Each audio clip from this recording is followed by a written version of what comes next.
there, and welcome to Thermopolis, Wyoming. Today, me and my colleagues in our Geoscience program are here to dig up fossils. This is Katie, this is Caroline, this is Jaden, and this is Brooke.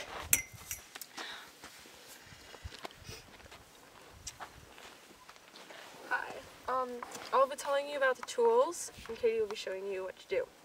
First tool is the big brush, which you use for dusting off large, soil and sediment that will just brush off.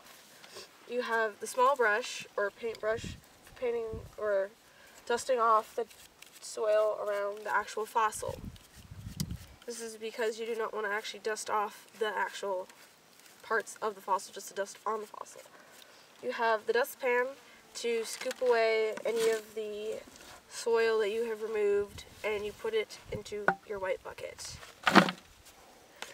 You have your oyster knife, which is used to remove hard rock, which you cannot dust away with any of your brushes.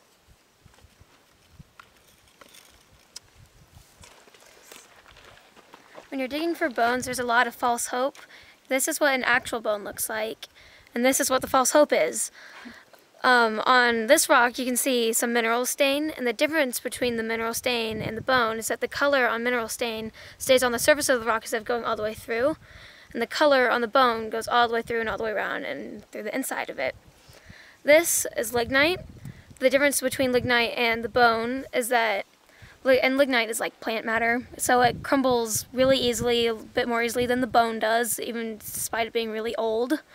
And if you rub your fingers on it, the color of the lignite will come off on your fingers and it won't come off of the bone.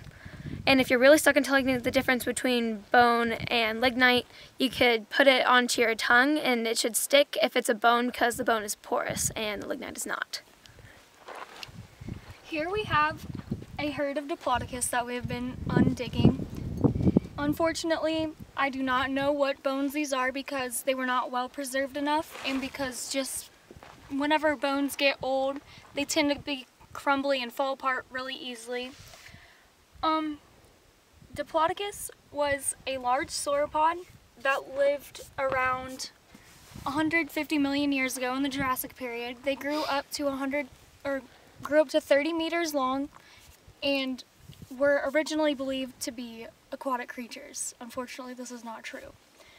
Covering the bone is plaster, which keeps the bone safe whenever they close the quarries down during the winter months, so that the bones don't have to go through freezing and thawing out again. It's very bad for them.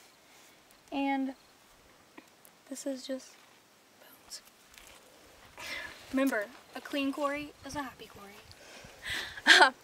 And I, Adriana, who is interested in marine biology, well, a passion, could never really do anything like this because it's very tedious and kind of daunting, because these two girls are interested in paleontology and it takes a lot of patience, so they must be really passionate about it, right?